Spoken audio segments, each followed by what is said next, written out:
Vou fazer primeiro um rápido comentário do problema de interseção de duas cônicas, né? Questão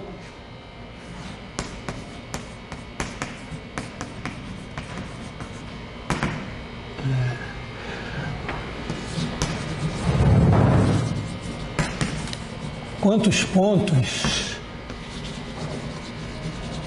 determinam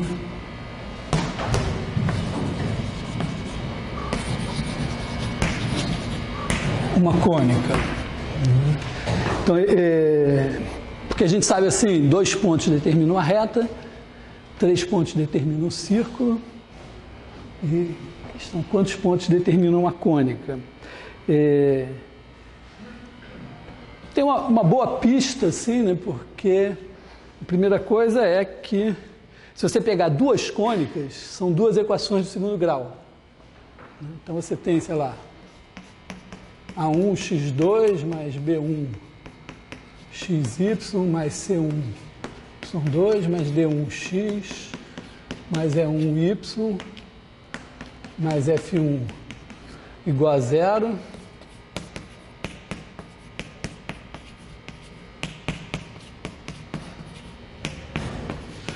Mais D2x mais E2y mais F2 igual a 0. Então, você pode dizer, bom, isso é um sistema de 2 equações de segundo grau. Bom chute, sei lá, 4 soluções. Na verdade, você tem um teorema mais geral, chama teorema de Bézout,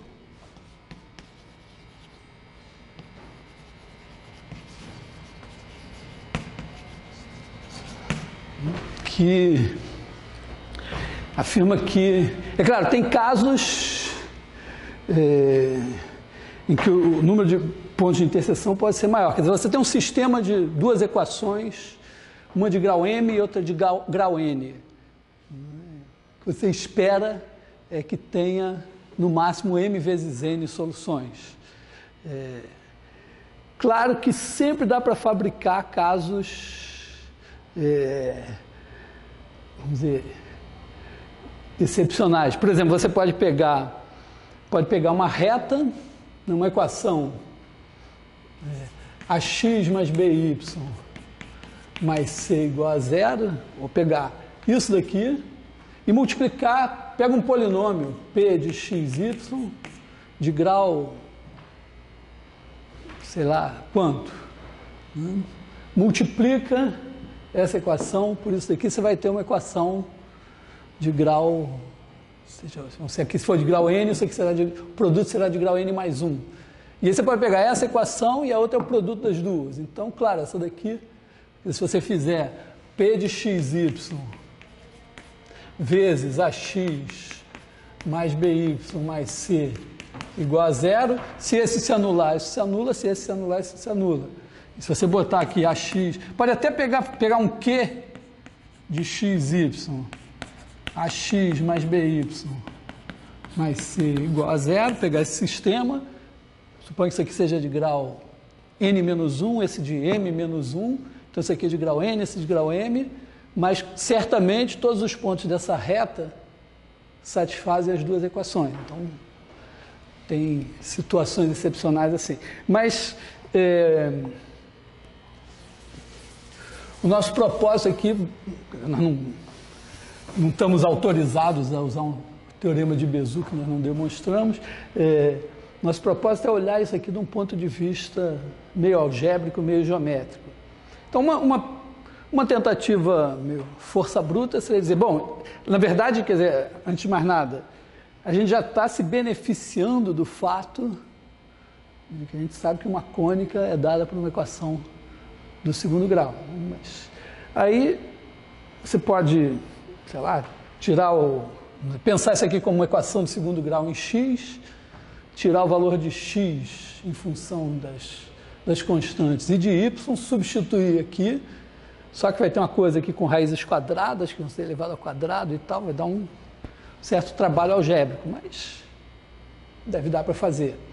A alternativa é dizer assim, ó, nós podemos usar mudanças de coordenadas para simplificar essa situação. Então, a primeira observação é que, é claro, se as duas cônicas... Você pode ter o caso em que as duas são degeneradas. Então, você tem, sei lá, um par de retas paralelas e um par de retas concorrentes, só que uma das retas concorrentes é igual a uma das paralelas. Então, infinitas soluções. Né? Quer dizer, infinitas... Então, que aqui eu estou pensando no caso, estou partindo dessa questão em duas. Né? Primeiro, tentar mostrar que a interseção de duas cônicas normalmente deveria ter no máximo 4 pontos. E segundo, mostrar que por 5 pontos sempre deve passar uma cônica. Então, supõe que, mesmo assim, mesmo se uma das cônicas for degenerada e a outra não for, também está tranquilo, porque uma cônica degenerada ou é conjunto vazio, que não vai dar nada, ou é um ponto, vai dar no máximo um ponto, ou é uma reta, ou é um par de retas. Aí é fácil, se uma for uma reta e a outra é do segundo grau, mostrar que a interseção tem no máximo 2 pontos. Pode substituir, fazer a conta. Né? Então, vamos dizer, se a primeira der uma reta e a segunda é não degenerada, dá no máximo 2 pontos. Se a primeira dá 2 retas e a segunda é não degenerada, você também terá 2 pontos para uma das retas, 2 pontos para outra reta, 4 no máximo.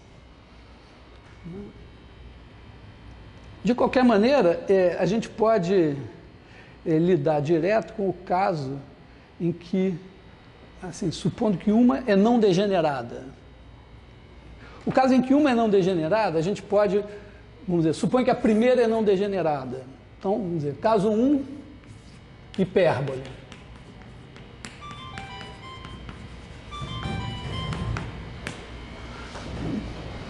Então, caso 1, hipérbole, você pode fazer uma mudança de coordenadas aqui, que isso aqui vai virar uma hipérbole do tipo, quer dizer, você pode pensar que isso aqui é do tipo x2 sobre A2 menos y2 sobre B2 igual a 1.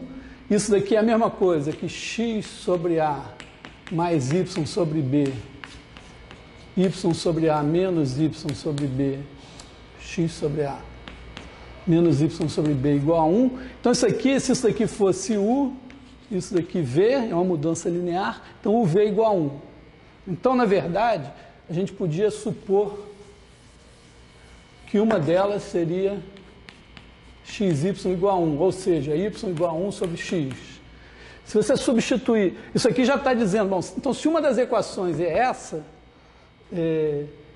você já sabe que para cada x que você achar tem um y obtido aqui. Substitui isso aqui, aí você tem 1 sobre x aqui, que não tem problema, 1 sobre x2 aqui, tem 1 sobre x aqui, você multiplica tudo por x2, fica com uma equação do 4º grau em x. Então tem no máximo 4x que satisfazem a isso.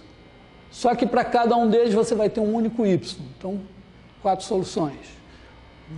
O segundo caso, parábola.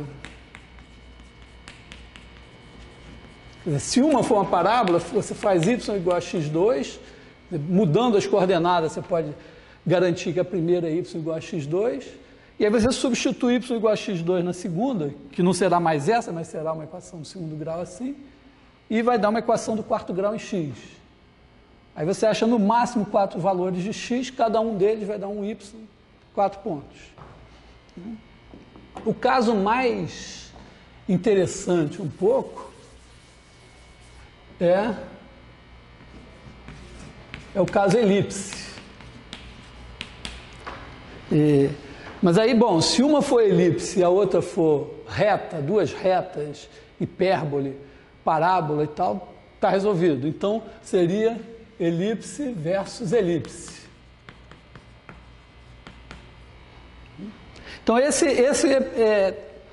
dá para a gente olhar geometricamente e realmente ter alguma ideia. Tem uma elipse assim e a outra assim. Então, primeira coisa, nós podemos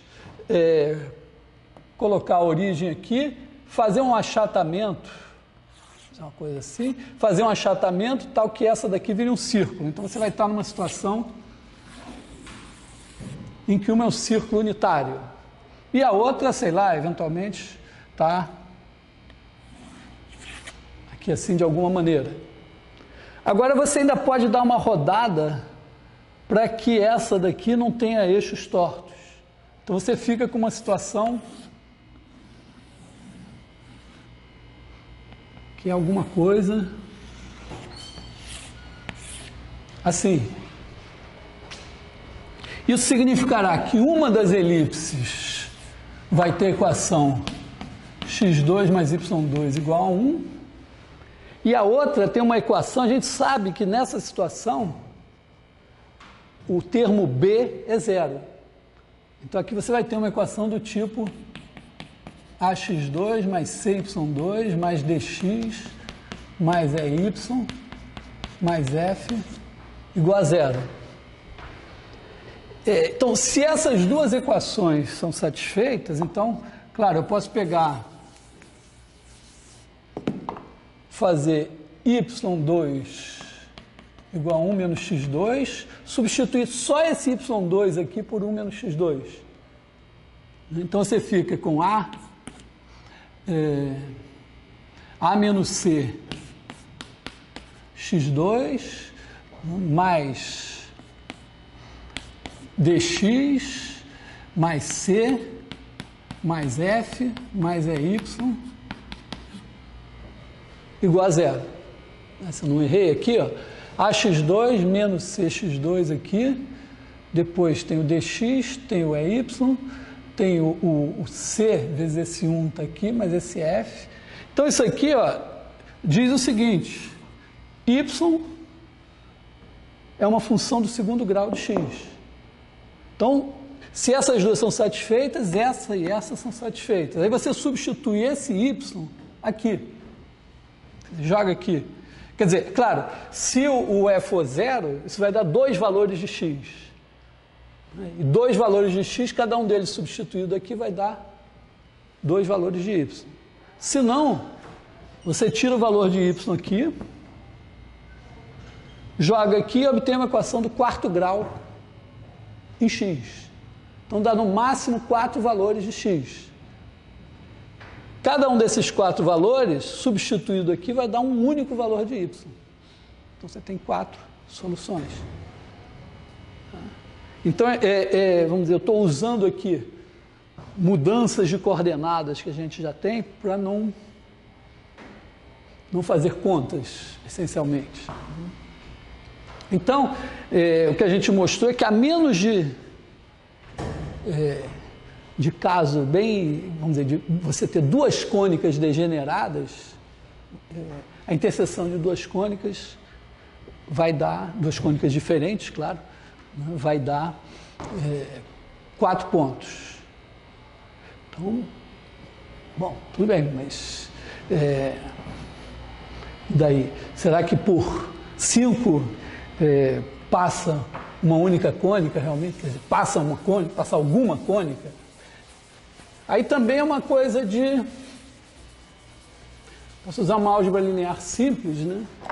Para dizer o seguinte, ó, eu estou procurando, eu tenho pontos x1, y1, x2, y2, x3, y3, x4, y4, x5, y5, e aí eu estou procurando uma cônica, quer dizer, uma equação do tipo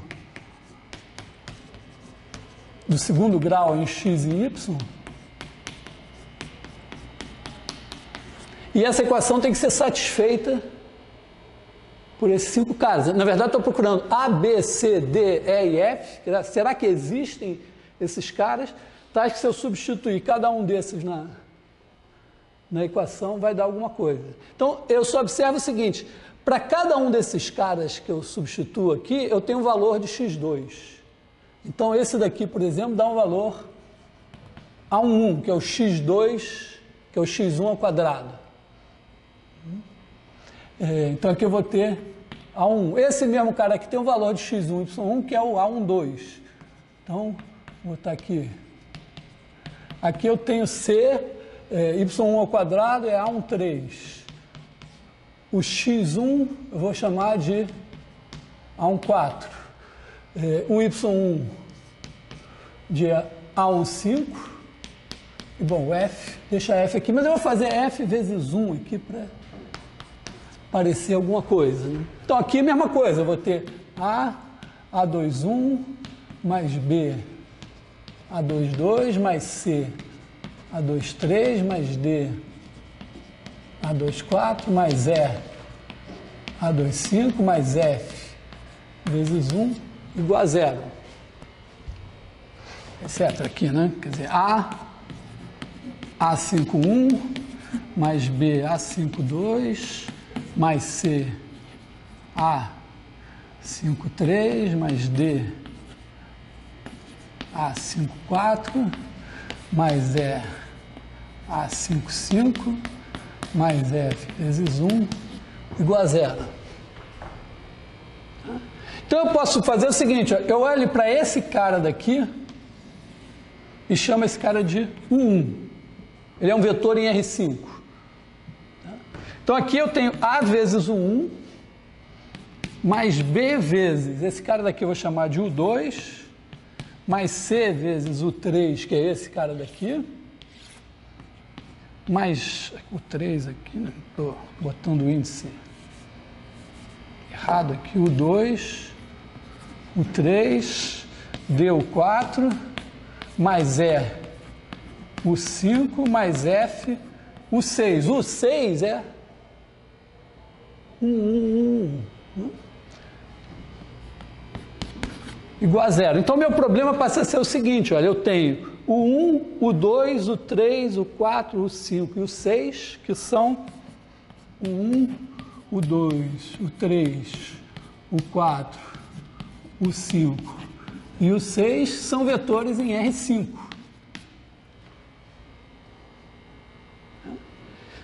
E a pergunta é, será que eu posso fazer uma combinação linear deles que dê 0, sem que todos os coeficientes da combinação linear, porque a equação aqui não pode ser tudo 0, né? 0 igual a 0 não vale.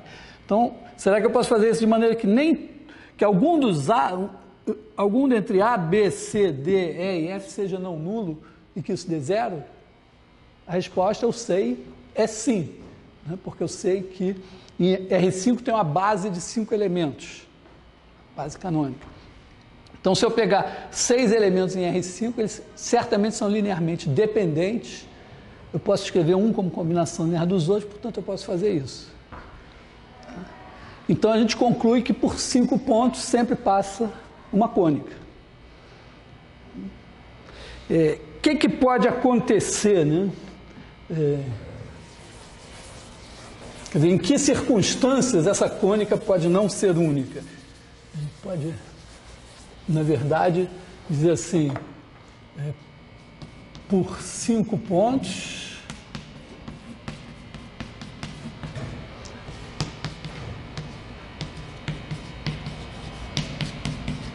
passa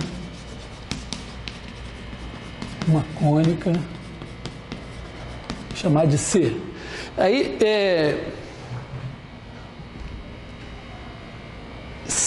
se não tiver 3 pontos colineares, observe, imagina que não tenha, desses 5 não tenha 3 colineares, quer dizer, você tem, aí, sei lá, uma coisa assim.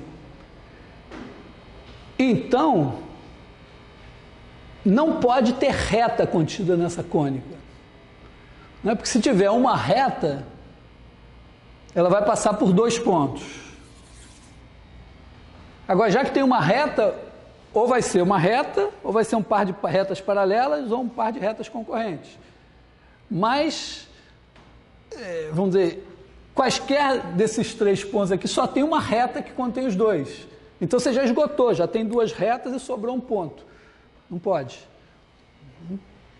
Então, se não houver 3 pontos colineares, com certeza essa cônica não é degenerada. Então, vamos dizer assim, se não há 3 colineares, C é não degenerada. Bom, tudo bem. Suponha que tenha 3 colineares, mas que não tenha 4 colineares. Então, os outros 2 não estão nessa reta.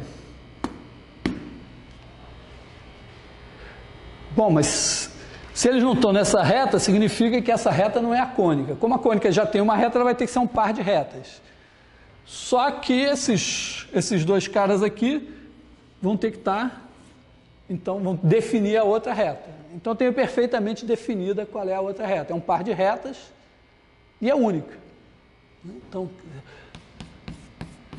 se há 3, mas não 4 colineares, C é um par de retas e é única. Então, para realmente a cônica não ser única, você precisa de 4 pontos colineares. Aí, se você tiver 4 pontos colineares, mas não 5, né? Não vou nem... Se eu escrevo... Bom, escrevi aqui, né? 4 pontos colineares.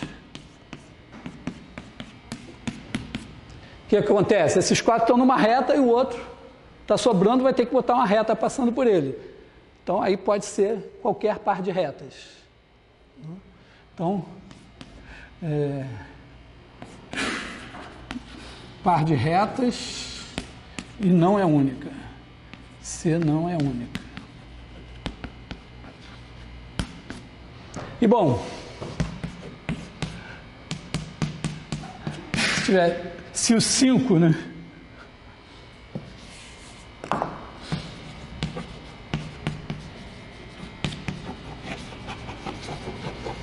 Se os 5 são colineares, então eles estão numa reta, e agora eu tenho a liberdade de dizer que a minha cônica é essa reta, ou essa reta e mais qualquer outra reta. Então, também, mesma coisa, né? Par de retas. Quer dizer, aqui seria reta, ser mais, é um pouco diferente aqui, né? Aqui é reta ou par de retas, e C não é única. Então aqui a gente tem um... Porque tudo bem que a RK está dando com cônica degenerada, mas estamos usando 2 cônicas para poder estar em 4 pontos. Não, eu comecei dizendo que no caso de 2 degeneradas, eu podia ter um par de retas, outro par de retas, então realmente podia ter... a interseção podia ser infinita, mas a questão de qualquer maneira, né, a questão por 5 pontos sempre passa uma cônica. Repara que a gente resolveu essa questão algebricamente de maneira relativamente simples, mesmo que não tivesse base, dimensão e tal, seria um sistema, né, de 5 equações, né, com 6 incógnitas, um sistema homogêneo. Então também dá para provar que tem solução. Como os 5 pontos colineares vão formar mais de uma reta? Não é que vão formar 5 pontos colineares. A questão é, eu tenho 5 pontos, o desafio é esse, eu dou 5 pontos e eu preciso achar uma cônica que passe pelos 5. Então a questão é que, em geral, né, só com muito azar, é que pode ter mais de uma cônica passando pelos 2. Então, claro, se os 5 estiverem numa reta, não é que a cônica tenha que ser a reta, porque ela pode ser um par de retas, em que a reta que você já tem é uma das 2 do par. Então você pode ter essa reta e mais uma paralela, ou essa reta e uma outra concorrente. observação do ponto de vista probabilístico, né?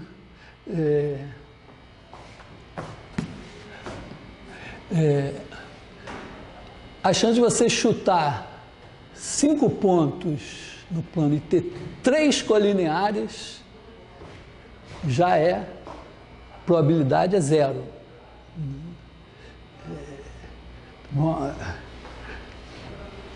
Porque quer dizer, você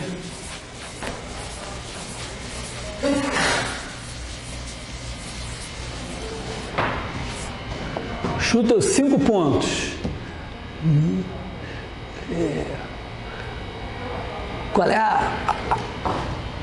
a chance, assim? Vamos dizer, a gente pode colocar do ponto de vista assim, do peteleco. Né? Imagina que você tem 3 pontos na mesma reta e os outros 2 estão na mesma reta ou não. Sei lá. Vamos pensar no pior caso, eles caíram os 5 na mesma reta. Como fazer com que deixe de ser 3 colineares? Bom, um pequeno peteleco aqui, vamos dizer, já tirei um, tiro o outro, ainda tem 3 colineares, só não posso tirar esse e ele ficar colinear com alguma coisa, mas com um pouquinho de... Né, se esse veio para uma certa distância aqui, eu só ajeito esse aqui para não ficar, esses 3 não ficarem colineares. Então, basta um pequeno... A gente diz assim, não só a probabilidade é 0, como também, de certo ponto de vista, isso é muito instável. Qualquer errinho faria com que esses 5 pontos deixassem de ser colineares. Aliás, é uma boa coisa para fazer no computador, fazer o experimento, que é o seguinte: quando você tiver o programa das cônicas, podia também fazer o programa, um outro programa, né? Na mesma linha, a parte gráfica, já aproveita. Você, justamente, fazer o programa que entra com os 5 pontos e cria a cônica. Claro que o caso degenerado vai ser um problema, mas pode ser interessante você pegar um caso degenerado e dar um pequeno peteleco. Imagina o caso degenerado, mas determinado, né? Você tem aqui um par de retas, então você tem 3 pontos nessa e 2 nessa. Então, bom, se você mexer um pouquinho num desses pontos aqui, só a reta se mexe. Mas se você mexer num desses pontos daqui, quer dizer, se esse daqui andar um pouquinho e vier para cá, essa reta deixou de existir, não criou outra reta, então essa cônica deixou de ser um par de retas e vai virar uma cônica não degenerada. Então, vê como isso acontece, né? Que tipo de cônica vai sair daqui? Um bom chute, talvez, seria pensar assim, ó, aqui tem duas retas separadas, né? Vai lá no infinito. Pode ser, talvez, que isso vire uma parábola ou uma hipérbole, né? Sei lá, como se assim, sei lá, isso aqui virasse, de repente essa interseção aqui desaparecer, sei lá, dependendo da situação, virar uma hipérbole assim, ou talvez uma parábola, não sei, é uma boa questão você perturbar e ver o que vai acontecer. Deixo isso aqui como experimento computacional para vocês pensarem.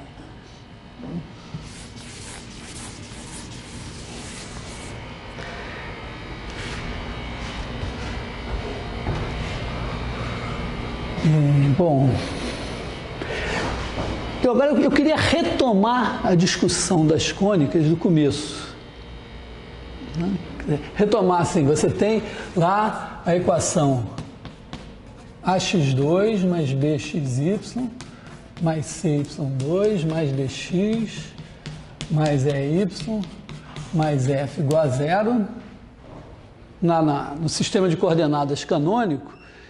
E, bom, a gente já sabe, a gente já vamos manter que a gente sabe a equação da elipse, a equação da parábola, a equação da hipérbole nos casos canônicos. E agora eu volto para isso daqui e penso, bom, eu queria tentar ver ou tentar mostrar, se eu acredito já, que isso daqui sempre vai ser uma cônica. Eu vou fazer uma mudança de perspectiva, que é a seguinte, olha, eu vou reescrever isso aqui. Vou reescrever isso aqui assim, ó.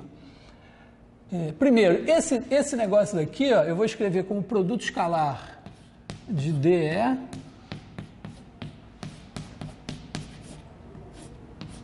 por XY.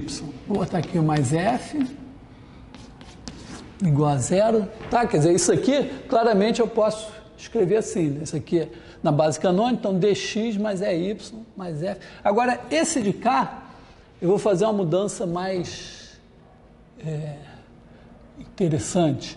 Eu vou escrever assim, ó, A, B sobre 2, B sobre 2, C. Aí eu faço isso daqui aplicado, multiplicado por XY, produto escalar por XY.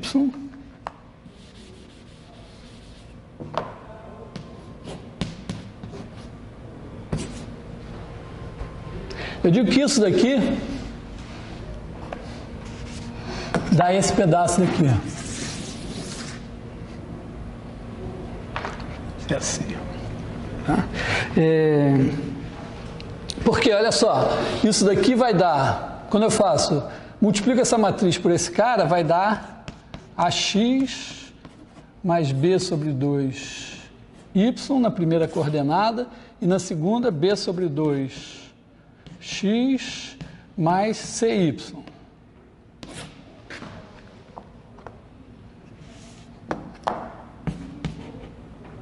C grande. Tá, então, essa matriz vezes dá esse vetor. E aqui fica o XY. Quando eu faço o produto escalar, isso aqui vai dar AX2 mais B sobre 2 YX mais B sobre 2 X Y mais C Y2. Quer dizer, agora, isso aqui não é produto de matriz, não é mais matriz. Isso aqui é um vetor na vertical, esse é outro vetor. Então, esse número vezes esse, dá isso aqui. Esse número vezes esse, dá isso aqui. Que é exatamente, né, AX2 mais BXY mais CY2. Então, apago isso e escrevo assim. Bom, para que serve isso? Observa o seguinte, eu sei que isso daqui, multiplicação por uma matriz, define uma transformação linear. Então eu vou chamar o XY, vou chamar esse cara aqui de vetor W. Isso define. Então eu vou pensar da seguinte maneira: está aqui o sistema de.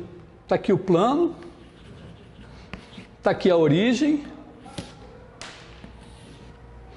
tem o vetor W,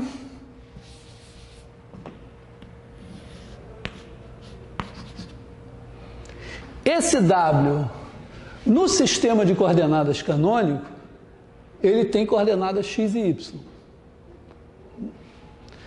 Agora, isso daqui, essa matriz, ela define uma transformação linear. Quer dizer, tem uma transformação que eu vou chamar de T,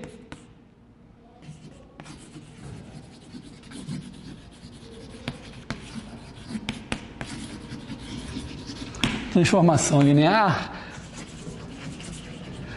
dada pela matriz A, B sobre 2, B sobre 2, C. Quer dizer, na verdade, ela é dada na base canônica por essa matriz. Quer dizer, eu tenho T de XY igual a B sobre 2, B sobre 2, C, XY, se XY está na base canônica. Quer dizer, se o W está na base canônica. Mas eu posso pensar o seguinte, então, que essa transformação ela está dada por essa matriz porque eu estou usando a base canônica. Se eu tivesse outra base, seria outra matriz. Então vamos... quer dizer, vamos reescrever então a coisa da seguinte maneira. Vou compactar aqui. Isso aqui é o produto escalar de T de W por W, mais esse cara daqui, ó, DE, vamos botar aqui assim, é um vetor W0, que na base canônica tem essas coordenadas. Então isso aqui é o produto escalar de W0 por W mais F igual a 0.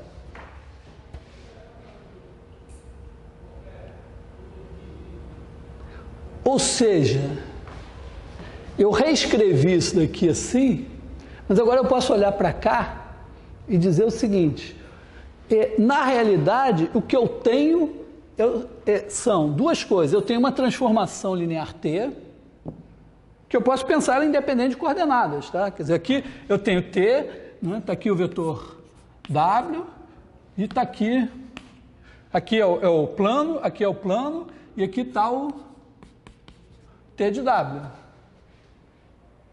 É uma transformação linear, ela não depende de coordenadas.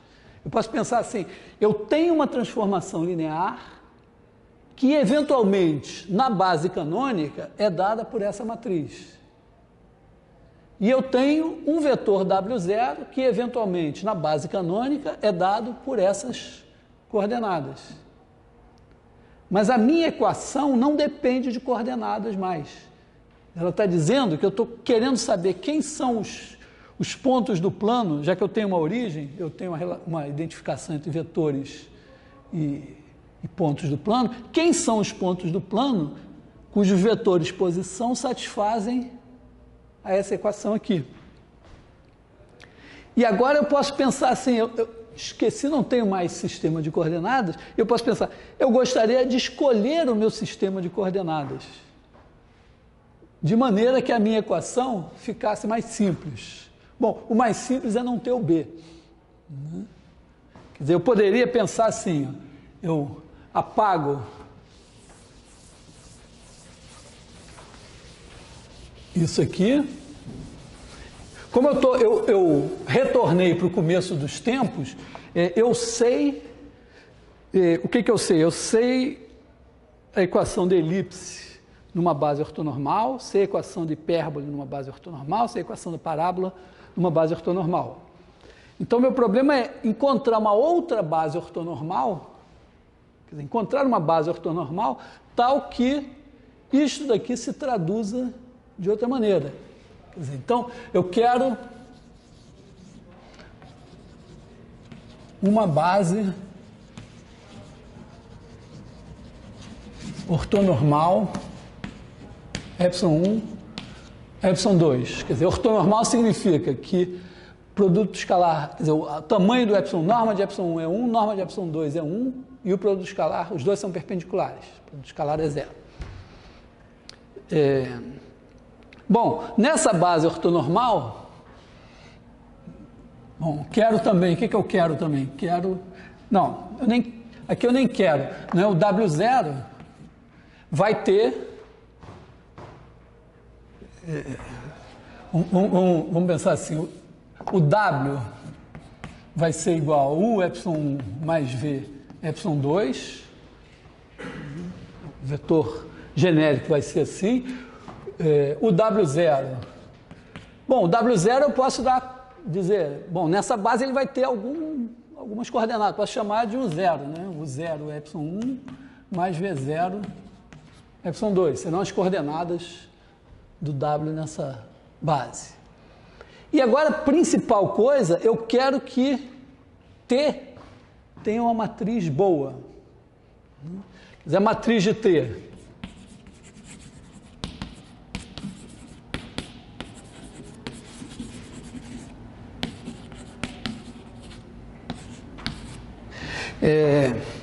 Só recordando essa história aqui, o que é a matriz de T na base Y1, Y2. Eu vou ter, ó, T de W, se W, eu tenho a base, então W tem coordenadas nessa base, U e V. T de W vai ser T de U, Y1, mais V, Y2, que vai ser U, T de Y1, mais V, T de Y2.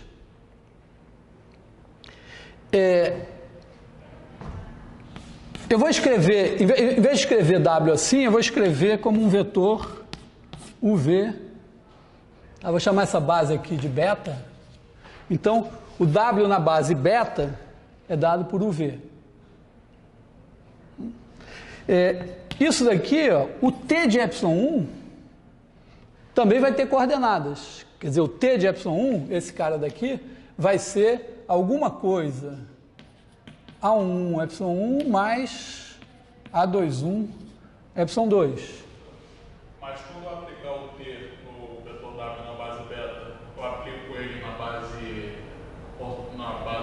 canônica mesmo ou aplico ele na base beta? Não. A pergunta é se aplica o T na base canônica ou na base beta. Eu esqueci base. É como se não existisse, aqui a história é a seguinte, é como se não existisse base, não existisse. Eu estou fazendo geometria pura agora, assim, né? Eu estou aqui no plano, tem uma transformação do plano no plano, que é linear. Esse plano aqui só tem uma origem, esse plano aqui tem uma origem. Então, quando é linear, leva a origem na origem e leva soma de vetores em soma das imagens, produto por escalar pelo mesmo escalar na imagem. É isso que eu sei. Agora, se eu colocar um sistema de coordenadas aqui, eu quero saber como é que eu obtenho as coordenadas da imagem a partir das coordenadas do vetor original. Então, aí, as coordenadas serão dadas no sistema que eu coloquei. Eu coloco o mesmo aqui e aqui. Então, digamos que eu escolhi o sistema de coordenadas Y1, Y2. Então, eu vou ter U vezes T de Y1. Isso aqui, escrito em coordenadas, é A1, A21, na base beta. Isso aqui é o vetor A11, Y1, mais A21, Y2. E aqui eu tenho V, esse cara daqui, T de Y1, que é o T de Y1, T de Y2 vai ser A12, Y1, mais A22, Y2. Então, esse vetor aqui, T de Y2, eu escrevo A12, A22 na base beta. Agora sim, então o que eu estou dizendo, olha, é que uma vez que eu escolha um sistema de coordenadas, eu passo a ter uma equação envolvendo as coordenadas. Por quê? Porque eu vou ter, como a base que eu estou tomando é ortonormal, eu sei o que isso aqui vai me dar. Ó. Olha só, em coordenadas, T de W é U vezes esse daqui, mais V vezes esse daqui.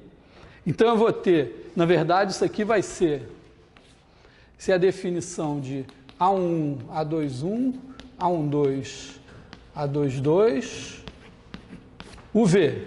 Isso aqui é A1, A21, A12, A22, UV.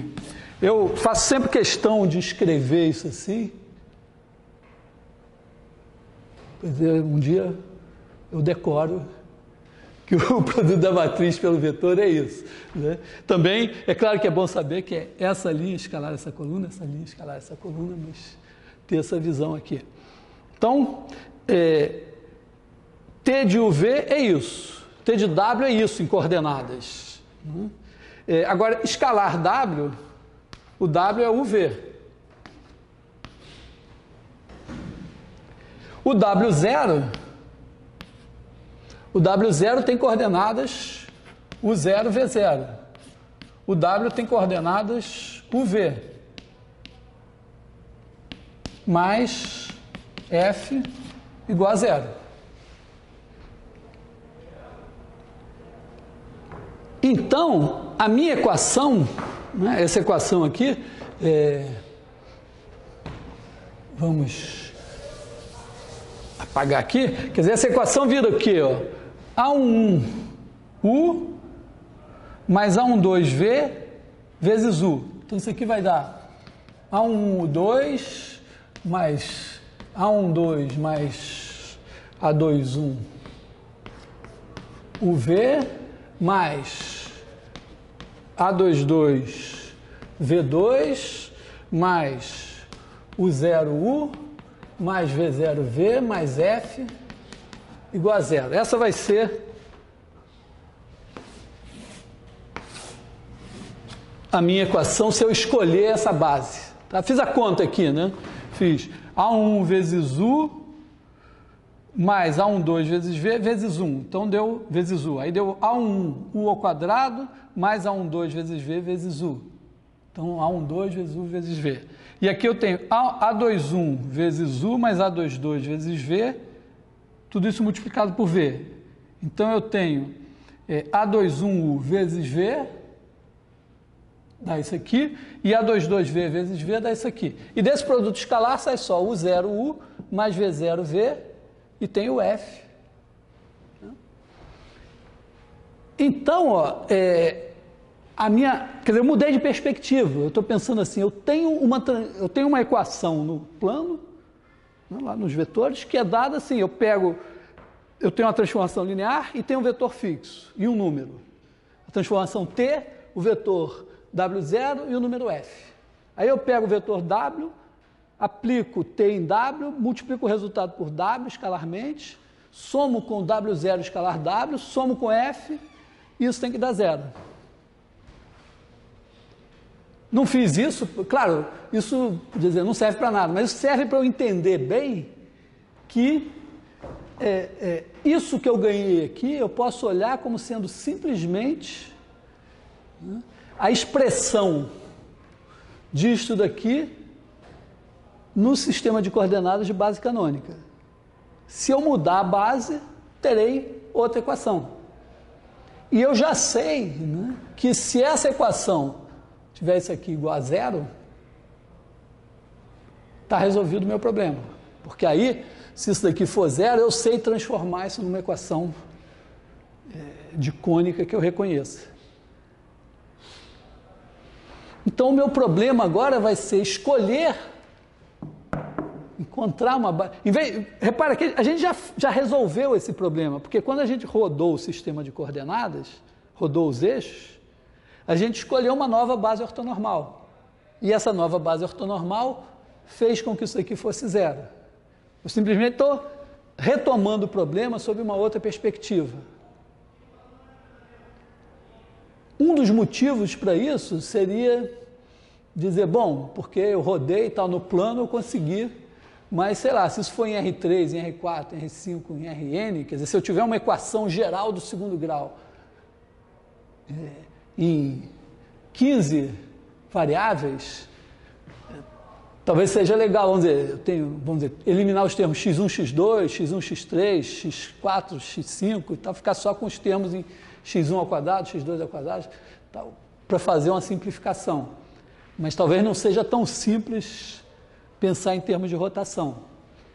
Mas esse arranjo funcionaria também. Mas vamos voltar aqui, repensando do 0. Então, o meu problema passa a ser o seguinte, olha. Eu não vou esquecer essa equação, porque foi ela que eu ganhei. Então, eu vou dizer, né,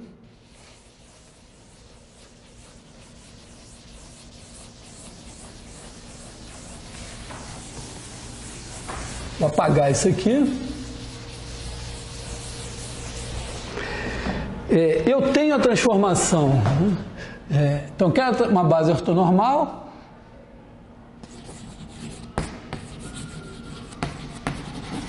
Tal que a matriz de T na base beta.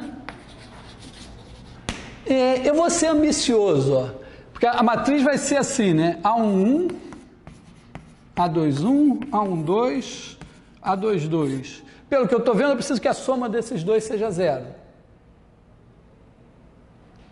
Por motivos, vamos dizer, não vou ser totalmente honesto aqui, mas por que não ser ambicioso? Dizer, eu pego aqui, eu quero um lambda 1, um lambda 2 e 0, 0. Em vez de supor que a soma vai ser zero, já quero logo que os dois sejam zero.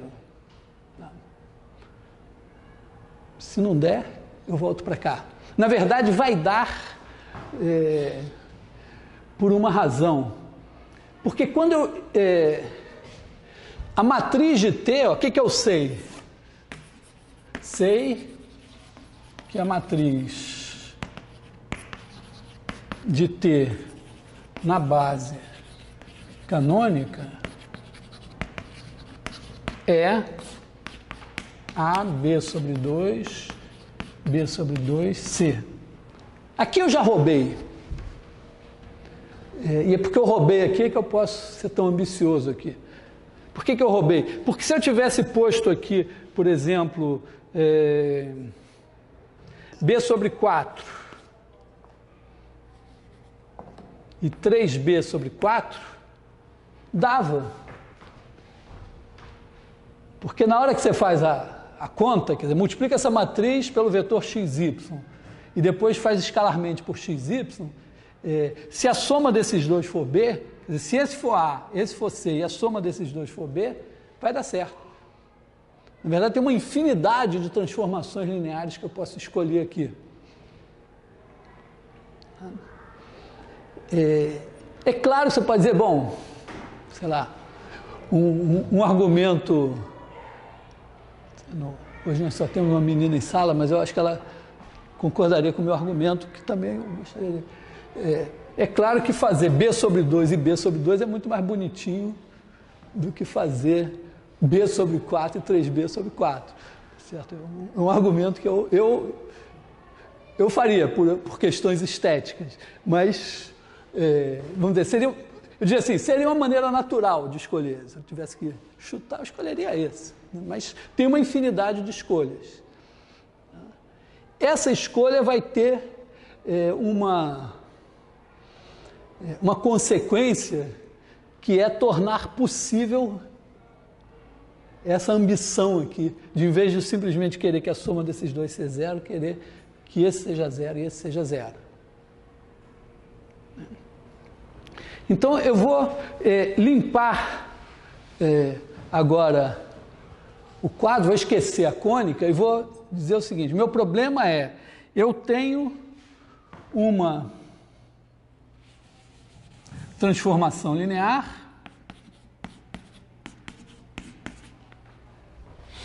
cuja matriz na base canônica tem essa cara.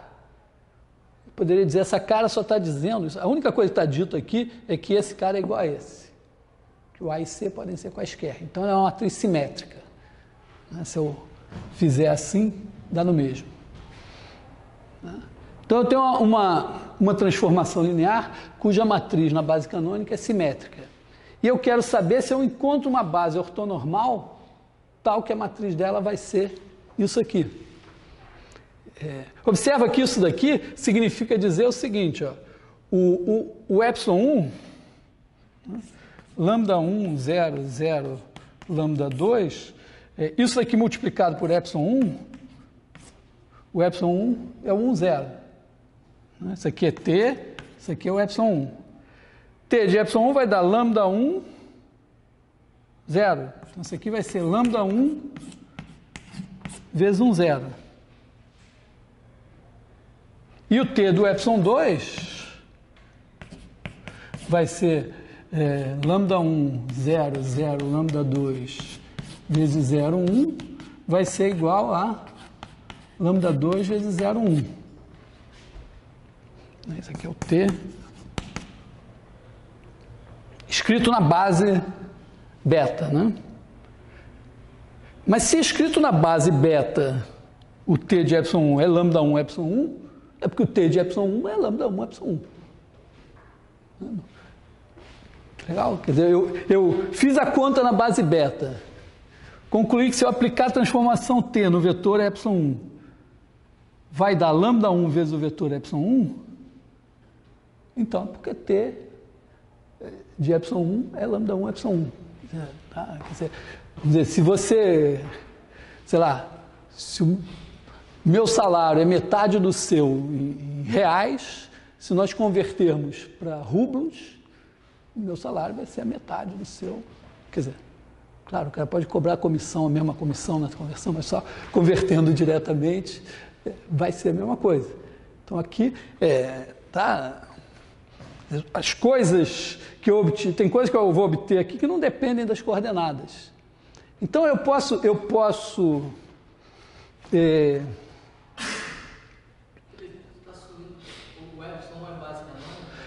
Não, mas epsilon, epsilon2 é uma base. Ocasionalmente eu vou querer que ela seja ortonormal. Aqui isso não é relevante. O que é relevante aqui é o seguinte: se eu estou dizendo que a matriz de T nessa base beta tem essa cara, bom, para que serve a matriz de T na base beta? Para obter as coordenadas da imagem, né? Vou apagar um pouco aqui para...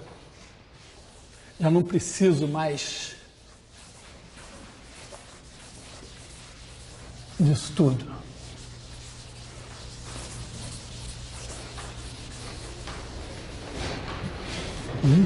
Então, base ε1, ε2 é beta. Matriz de T na base beta.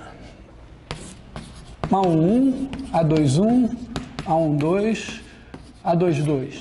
Para que serve isso? Serve para dizer o seguinte: se eu tiver o vetor W igual a UV, então T de W, isso aqui na base beta, então o T de W vai se escrever na base beta como? T de W vai ser dado pela matriz A11, A21, A12, A22 vezes UV. Voltando à explicação de por que isso, né? Isso aqui é U A1, A21 mais V A12, A22. Ocorre que se eu aplicar, vamos dizer, quem são esses caras aqui? Esse cara daqui é o A11 ε1 mais A21 ε2. E a ideia é que isso daqui seja exatamente o T de ε1. Então, se esse cara é o T de ε1, isso daqui é o T de ε1. Mesma coisa, esse aqui é o T de ε2. Então, se W... Isso aqui significa que W é igual a U ε1 mais V ε2. Portanto, o T de W tem que ser U vezes T de ε1 mais V T de ε2. Então, isso daqui entra com o W escrito na base beta e sai com o T de W escrito na base beta. Tá. Então, necessariamente, se eu colocar aqui, se eu quiser A1, A21, A12, A22, ó, funciona. Se eu pegar o ε1, isso aqui é um zero. O ε1 é um zero nessa base. Se eu multiplicar isso aqui, vai me dar A11, A21. A1 vezes esse, mas A12 vezes esse, dá esse. Desse aqui. Hã? Ué, o ε1 é igual a 1 ε1 mais 0 ε2. Os telespectadores estão adorando essas perguntas, porque eles não teriam essa oportunidade.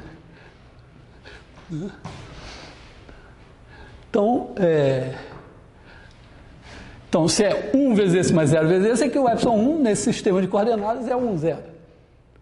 Toda vez que você tem uma base, né, ε1, ε2, ε3, εN em Rn, o seu espaço vetorial, Nessa base, o epsilon 1 é 1, 0, 0, 0, 0. O epsilon 2 é 0, 1, 0, 0, 0, 0.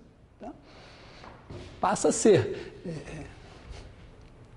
Bom, então, suponhamos agora que a nossa base, a nossa matriz, em vez de ser essa matriz qualquer, ela seja lambda 1, 0, 0, lambda 2. Então, aqui nós teremos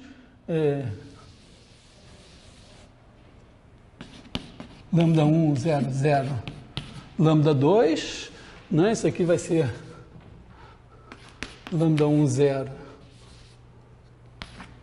0, lambda 2, vai ficar simples, né? Vai ficar lambda 1, U, lambda 2, V, mas se você aplicar no vetor epsilon 1, vai dar lambda 1, 0, 0, lambda 2, vezes 1, 0, isso daqui vai dar lambda 1, 0, que é lambda 1 vezes 1, 0. Então, eu estou dizendo aqui que T de epsilon 1 é igual a lambda 1 epsilon 1. Se eu aplicar lambda 1, 0, 0, lambda 2, isso aqui T, no epsilon 2, que é 0, 1, isso aqui vai dar 0, lambda 2, que é igual a lambda 2 vezes 0, 1. Então, T de epsilon 2 é igual a lambda 2 epsilon 2. Tá? Isso, vamos dizer, isso é verdade, não é porque eu calculei nesse sistema de coordenadas que em outro vai deixar de ser verdade, porque isso aqui é uma verdade que não se refere às coordenadas.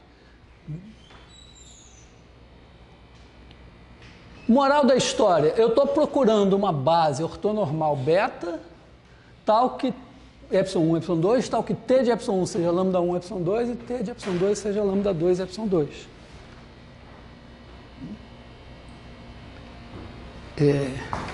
Então, vou reescrever.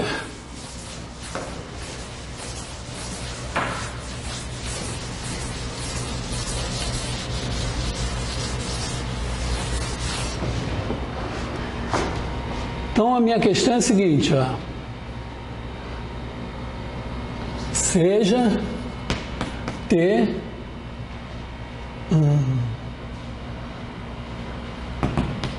de R2 em R2 dada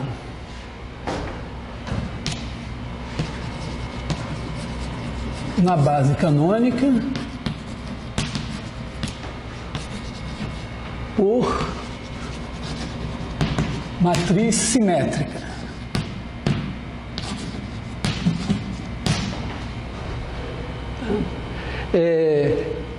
Eu não quero ficar carregando aquele B sobre 2. Até por isso, em um ou outro livro, vocês provavelmente encontrarão a equação de cônica, em vez de ter o BXY, vai ser 2BXY. Porque o cara está botando 2BXY, porque ele sabe que depois ele vai precisar do B sobre 2, então ele já fica... Né? Então, eu vou botar a matriz simétrica assim, A, B, BC.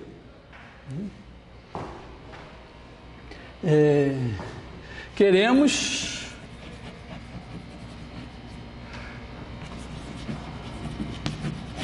base ortonormal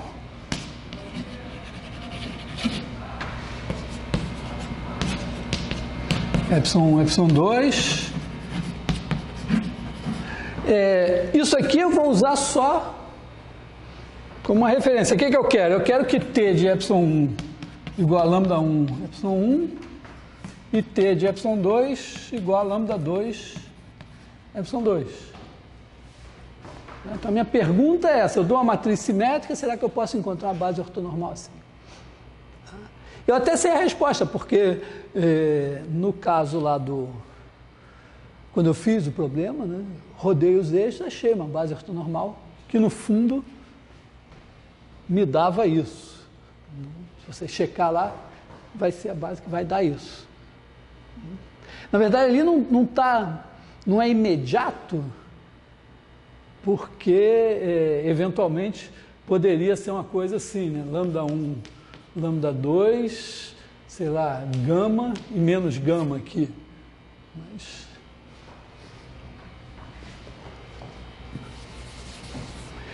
Bom, e eu quero lidar com isso de maneira totalmente abstrata.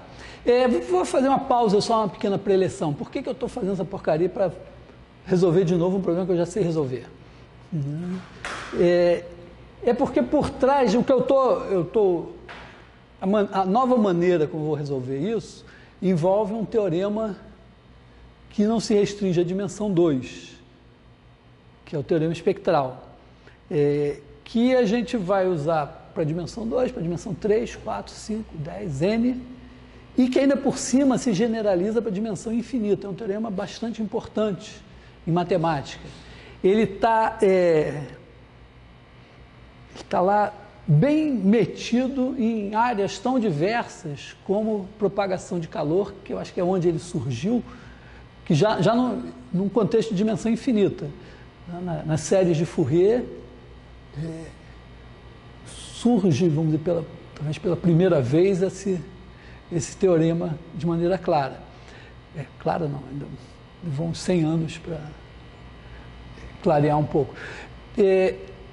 Ele também está aqui nas cônicas, ou nas quádricas, em R3 e tal. E depois, na propagação de calor, ele aparece em 1820, uma coisa assim. E 100 anos depois, explode a mecânica quântica. E quem está lá? Teorema espectral. O teorema espectral parece... Tinha uma cantora que já morreu há um tempo, chamada Nara Leão. A Nara Leão estava em todas. Surgiu a Bossa Nova, ela estava lá. Surgiu o Tropicalismo, ela estava lá. Surgiu o Chico Buarque, ela estava lá. Então, o teorema espectral é uma coisa meio assim.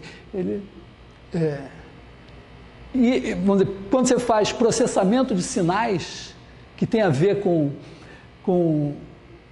vamos dizer, classicamente tem a ver com a equação da onda, que também foi estudada no século XIX em outro contexto, mas depois ela aparece com as equações de Maxwell, coisas de sinais, processamento de sinais, tanto em dimensão infinita como em dimensão finita, está lá o teorema espectral também. Então, é um teorema bastante importante. Então, eu vou retomar a coisa das cônicas como, vamos dizer, ponto de partida para a gente estudar o teorema espectral. Tá?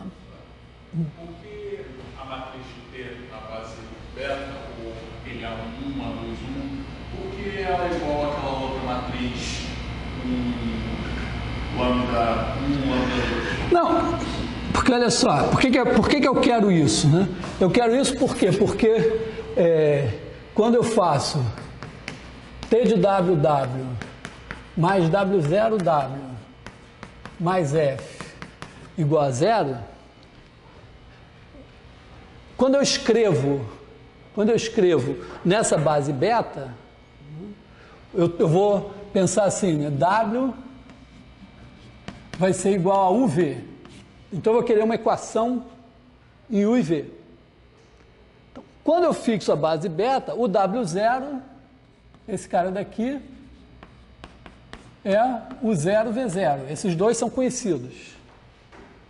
E T de W vai ser dado por uma matriz. A1, A21, A12, A22. Vezes UV. Então, isso daqui, essa equação aqui, quando eu digo, não, a minha base agora é beta e as minhas coordenadas não são mais x e y, são u e v. Então, escrevendo nessa base, eu vou ter aqui, ó, T de W, A1U mais A12V, A21U mais A22V, escalar W, que é UV, mais W0, escalar W, vai ser U0, V0, escalar UV, mais F, igual a 0. Eu simplesmente disse, ó, minhas coordenadas não são mais x, y, são as coordenadas UV nessa base. Aí eu escrevo nessas coordenadas, me dá isso. Agora é importante, nunca é demais salientar, para que eu possa escrever de maneira simples esses produtos escalares, é crucial que a minha base seja ortonormal. Então, sendo a base ortonormal, eu posso pegar isso aqui e dizer, bom, isso vira A1 U ao quadrado, né, que vem esse vezes esse, mais, aí eu tenho A12 vezes UV, mas eu tenho mais A21 U vezes V, então tenho A12 mais A21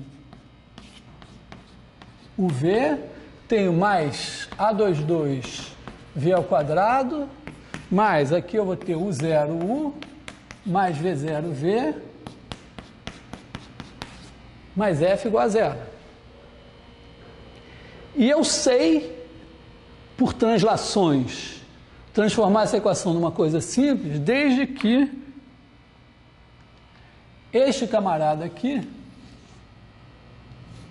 seja zero. Então, o negócio de escolher uma base beta tal que A12 mais A2 não seja igual a zero. Exatamente.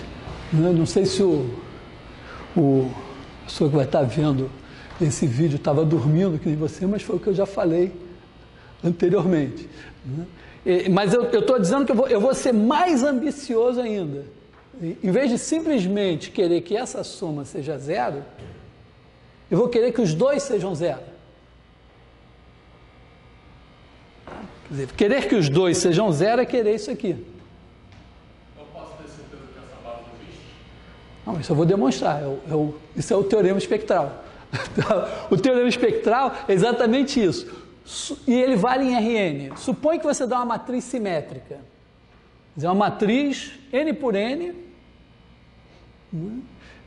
Aí tem os elementos da diagonal. E todo mundo que não tiver na diagonal, o de cá é igual ao espelhado para cá. Então ela é simétrica. Pega a transformação linear correspondente a essa matriz simétrica. Matriz simétrica, vamos dizer, na base ortonormal, na base canônica de Rn. Então, supõe que você tem uma transformação linear T, eu vou até escrever assim, né? Vamos dizer assim.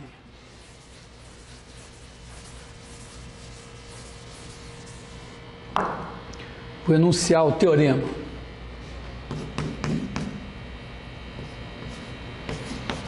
Teorema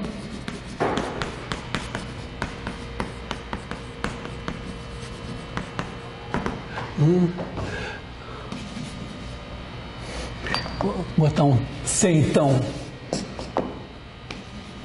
Se T de Rn em Rn linear é dada na base canônica por matriz simétrica, então existe base ortonormal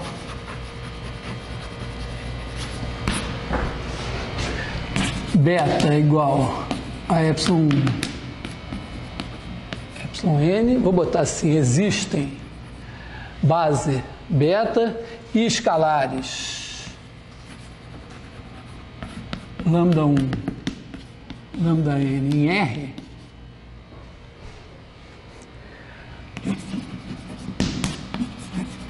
tais que T de epsilon I igual a lambda I, epsilon I e junto N. Tá? Ou seja, existe uma base ortonormal, dito de outra maneira, né, em vez de escrever assim, Quer dizer, existe base ortonormal e escalares assim, eu vou dizer o seguinte, ó, o fato de existir esses escalares vai significar que a base vai ser, que a matriz vai ser assim.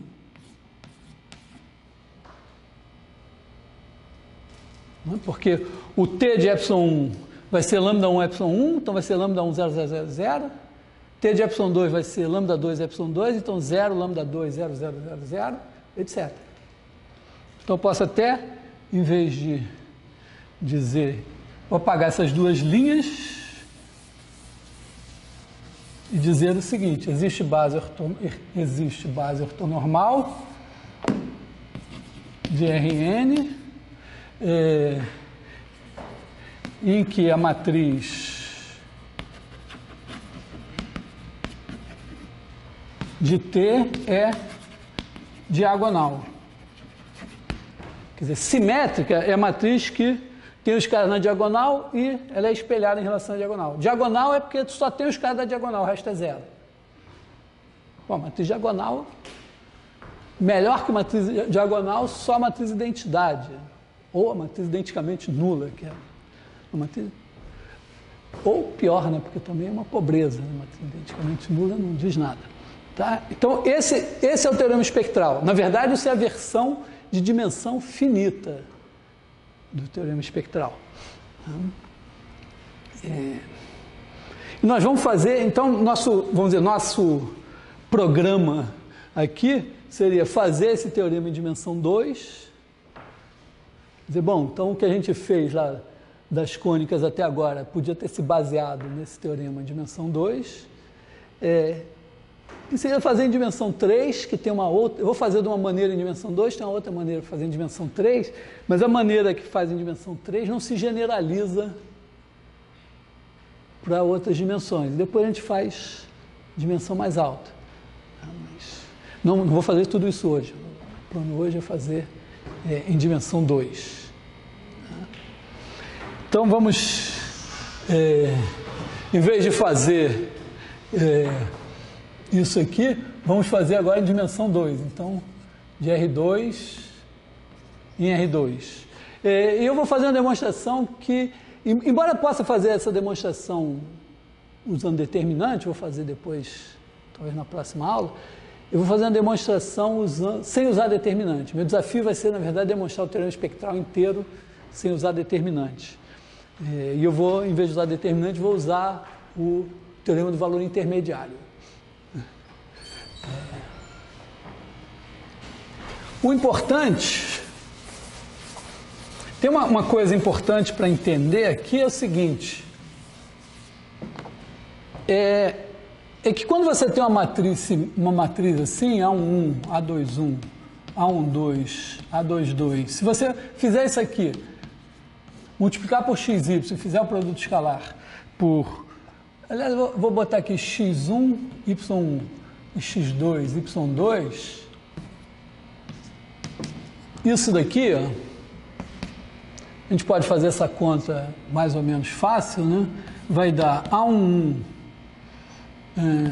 x1 mais A12 y1 x1 mais A21, aqui é x2, A21 x1 mais A22 y1 y2. Então aqui tem o x2 e o y2 em evidência. Eu vou trocar e vou colocar o x1 e o y1 em evidência. Então eu vou botar assim, ó, x1, aí aqui eu tenho A11 x2 mais x1 aqui, A21 y2. E agora, colocando o y1 em evidência, eu vou ter y1, aí eu tenho A12 x2 mais A22 y2. Foi uma manipulação, né? Até, vamos dizer, não custa nada, qualquer um veria isso. Agora, isso aqui é interessante pelo seguinte, ó, isso aqui é o produto escalar do x1, y1, por esse cara daqui, né? A11 x2 mais A21 y2, A12 x2 mais A22 y2. Espero que tenha dado certo. Esse cara daqui, né, isso aqui é a mesma coisa aqui, x1 y1 escalar, vou botar aqui um produto escalar desse cara. Isso aqui é o produto de uma certa matriz que é A11, A21, A12, A22 pelo x2, y2. Tá certo? Ó, A11, A21, A12, A22 pelo x2, y2. Então, isso aqui, ó, é igual ao produto escalar de x1, y1 pela matriz transposta. Ó, esse aqui é A1, A22. Aí, ó, o A21 que estava aqui foi parar aqui. E o A12 que estava aqui veio para cá.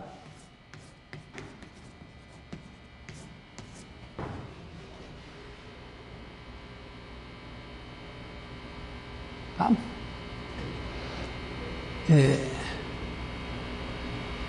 Então, vamos, uma observação assim, ó. Bom, matriz transposta está claro, né? Você troca as linhas pelas colunas ou simplesmente reflete em relação à diagonal.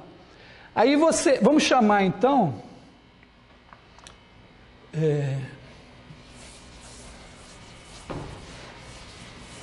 apagar tudo aqui. Não vou apagar ainda não.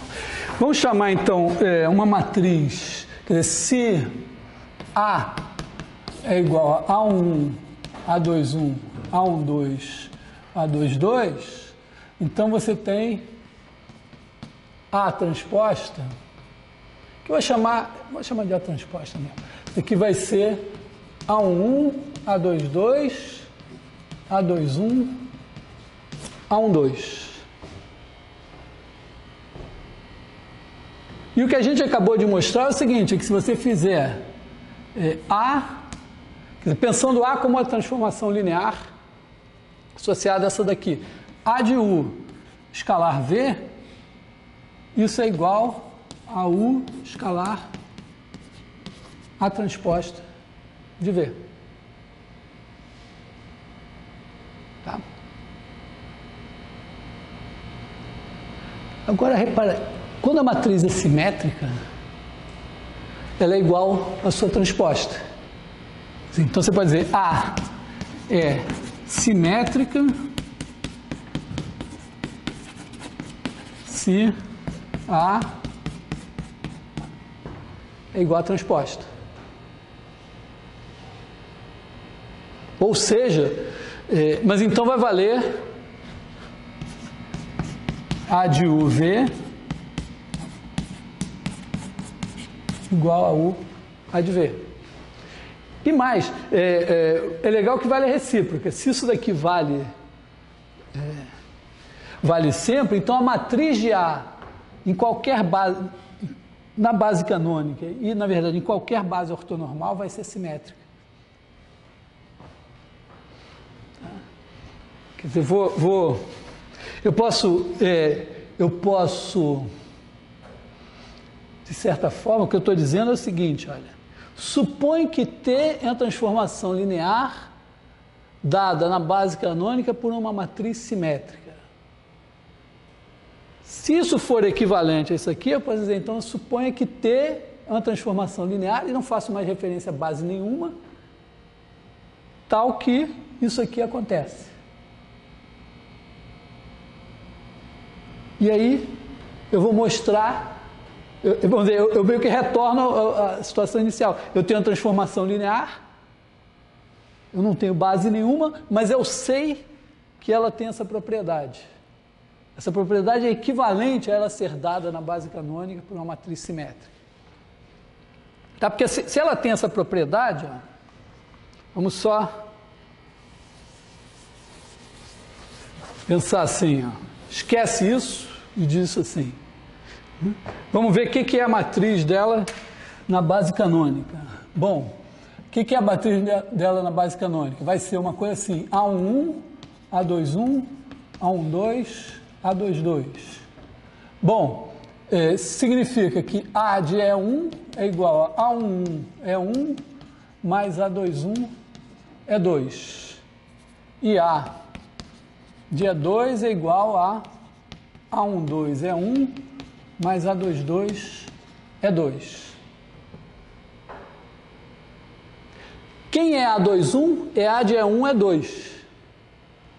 Então isso aqui, ó, esse cara daqui, se eu fizer o produto escalar por E2 dos dois lados, A de E1 escalar E2 vai dar A1, E1 escalar E2 dá 0, mais A21, E2 escalar E2 dá 1. Então esse cara daqui, A21 é igual a de E1 escalar E2. E quem é A12? A12 eu obtenho como? Eu multiplico escalarmente por E1 dos dois lados. Porque aí dá 1, 2 aqui, aqui dá 0. Então isso aqui é A de E2 escalar E1, que também é conhecido como E1 escalar A de E2, já que o produto escalar é comutativo. Então, ó, este cara ser igual a esse, se deduz do fato de que isso é igual a isso, que é a minha hipótese. Então, se a minha transformação linear tiver essa propriedade, então a matriz dela na base canônica é simétrica. Na verdade, a matriz dela em qualquer base ortonormal será simétrica.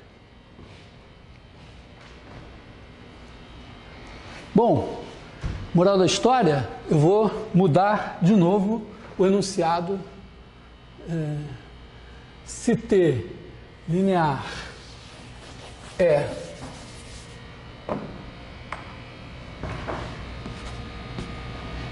tal que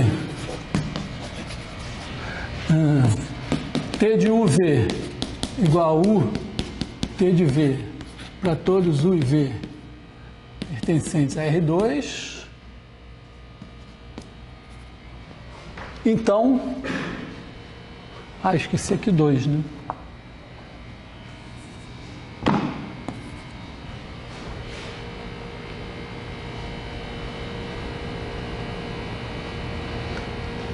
Na verdade,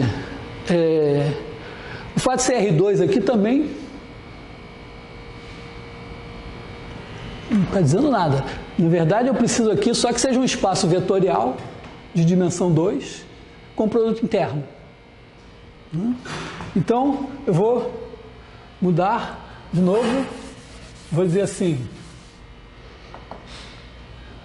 se V é espaço vetorial real com produto interno e T de V em V linear é tal que isso aqui acontece para todos U e V no meu espaço. Bom, chamar de V mesmo. Então, existe base ortonormal de V.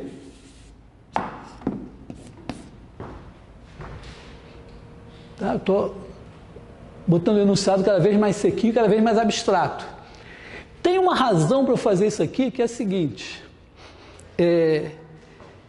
É que, eventualmente, na hora que eu vá generalizar esse negócio para Rn, eu posso ter que aplicar esse teorema em um subespaço bidimensional de Rn.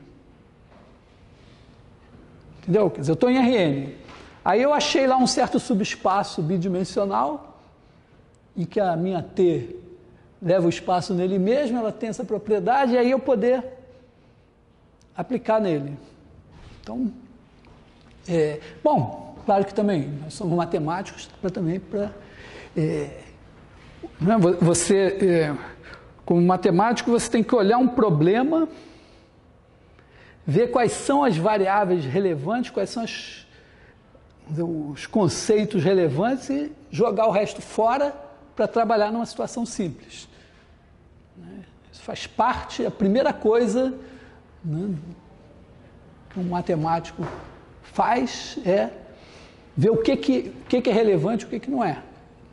Então, também aqui vamos dizer quais são as hipóteses que realmente contam. Não que, quer dizer, eventualmente você pode dizer, bom, eu estou com uma situação assim, mas eu posso supor que o meu espaço é R2 e fica mais simples. Tem outra demonstração, outra maneira de lidar. Mas vamos pensar assim, bom,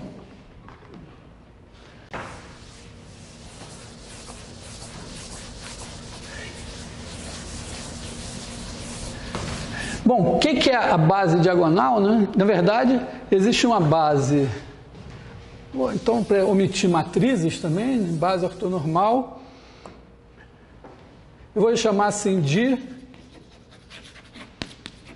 autovetores de T. O que é um autovetor? Vamos ver, V é autovetor de T se existe lambda tal que T de V igual a lambda V. Então, na verdade, uma base ortonormal de autovetor significa que eu vou ter um epsilon 1, um epsilon 2 unitários ortogonais e tais que T de epsilon 1 igual a lambda 1, epsilon 1, T de epsilon 2 igual a lambda 2, epsilon 2. Aqui a outra coisa também a parte do jargão. Toda profissão tem um jargão em que você diz de maneira que ninguém entenda uma coisa que é uma babaquice que qualquer um poderia entender se você falasse em linguagem de gente. Toda profissão tem isso. Medicina talvez seja a pior de todas. Bom, tudo bem. Vamos, deixa eu ver se eu consigo. Vou esboçar a demonstração. Olha só, eu vou usar uma base, mas observa o seguinte, eu tenho aqui um vetor V. Como eu estou no plano, eu sempre posso criar um V ortogonal, que é o V girado de 90 graus no sentido trigonométrico. E o T de V ser lambda V significa que ele está nessa reta e, portanto, o ortogonal é esse. Então, eu dizer T de V igual a lambda V, isso equivale a dizer que T de V escalar V ortogonal é igual a zero.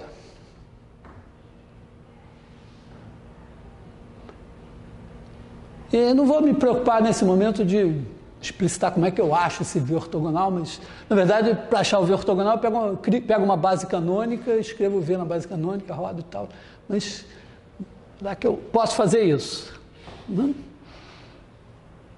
Muito bem, então, quer dizer, eu tenho uma aplicação que a cada V associa V ortogonal e tenho uma aplicação que a cada V associa T de V. Juntando as duas, eu tenho uma aplicação que a cada V associa T de V escalar V ortogonal.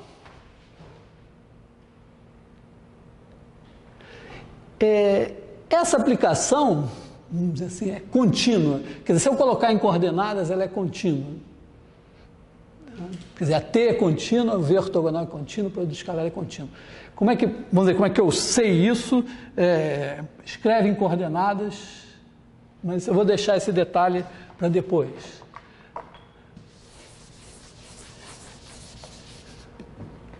Vamos chamar isso aqui, essa aplicação aqui de, sei lá, não vamos chamar de nada ainda. Mas vamos deixar assim. Então eu quero um cara tal que isso daqui dê zero.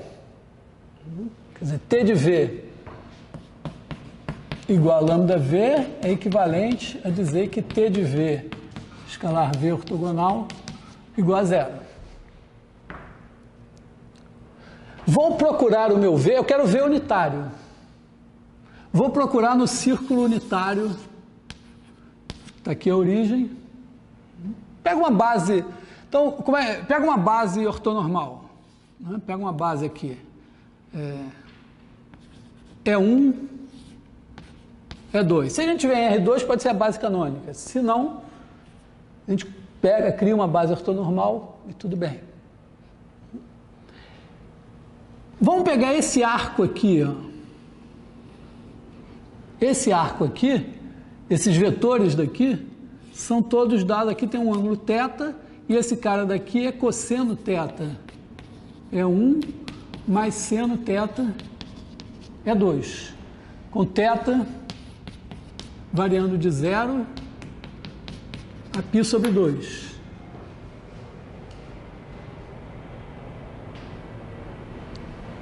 Tudo bem, vamos chamar esse cara, vamos chamar esse cara daqui de V de θ. E vamos definir a seguinte função, G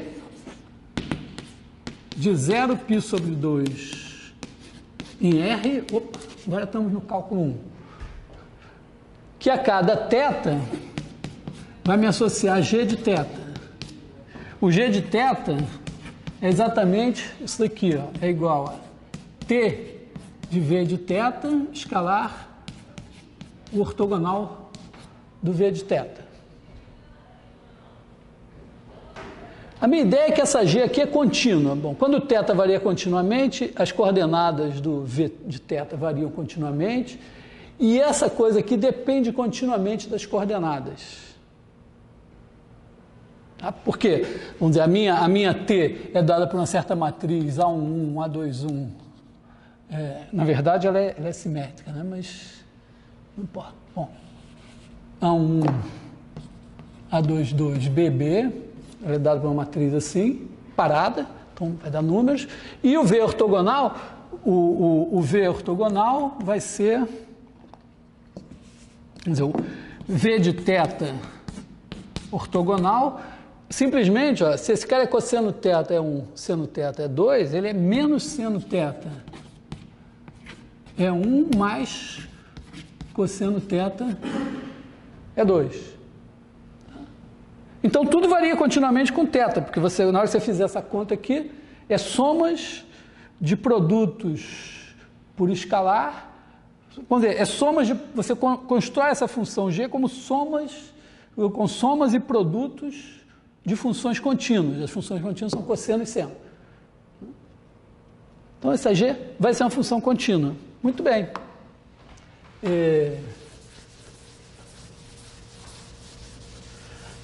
Mas, quem é G de E1? Vamos dizer, G de 0, né? G de 0.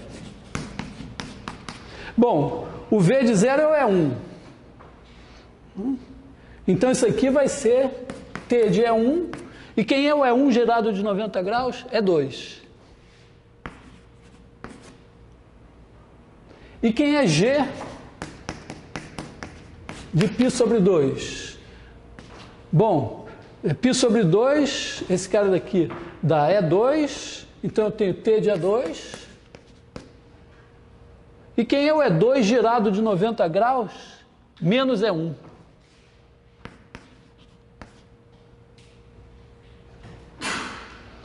Só que a minha T tem aquela propriedade, né? Isso aqui, bom, isso aqui é menos T de E2 é 1, e a minha T é uma transformação linear simétrica. Então, isso aqui é igual a menos E2 T de E1, ou, escrevendo de outra maneira, menos T de E1 é 2. Então, G de 0 é igual a menos G de π sobre 2. Teorema do valor intermediário, G se anula. Se G se anula, é porque tem um cara aqui, tá? O que T dele, escalar, o ortogonal é 0, então ele é um autovetor.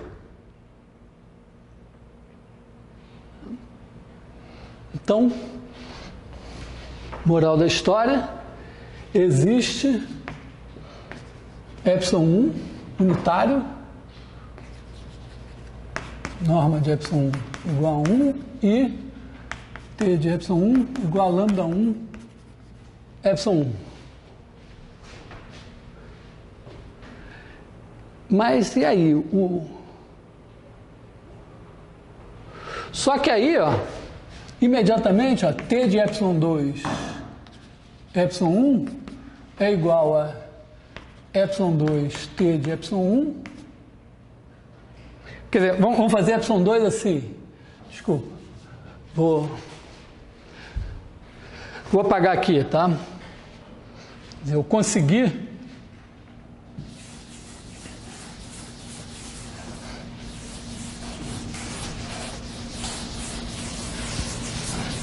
nessa história, né? ε1, norma de ε1 igual a 1 e T de ε1 igual a lambda 1 ε1. Aí pego o ε2 igual a ε1 girado de 90 graus. Então o T de ε2 é ε1. Bom, mas se o ε2 é o ε1 girado de 90 graus, o ε2 ortogonal girado de 90 graus é menos o ε1. Né? Quer dizer, você tem aqui, ó, qualquer um, está aqui, ε1. Aí pega o ε2 igual a ε1 girado de 90 graus. Gira o ε2 de 90 graus, você vai cair aqui.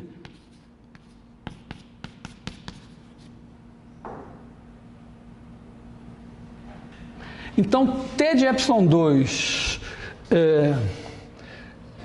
vamos botar assim, T de ε2 ortogonal é igual a T de ε2 menos ε1, que é igual a menos T de ε2 ε1, que é igual a menos ε2 T de ε1, que é...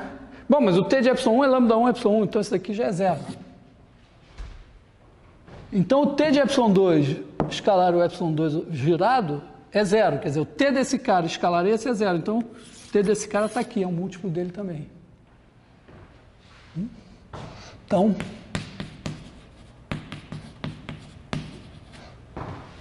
nós temos uma base ε1, ε2 ortonormal, por construção, e são autovetores.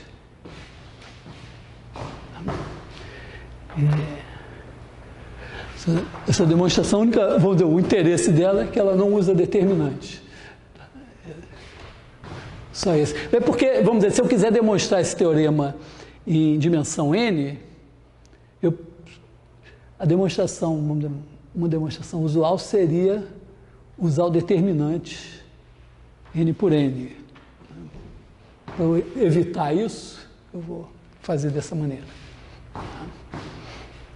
Então, vou retomar isso na próxima aula. Veremos.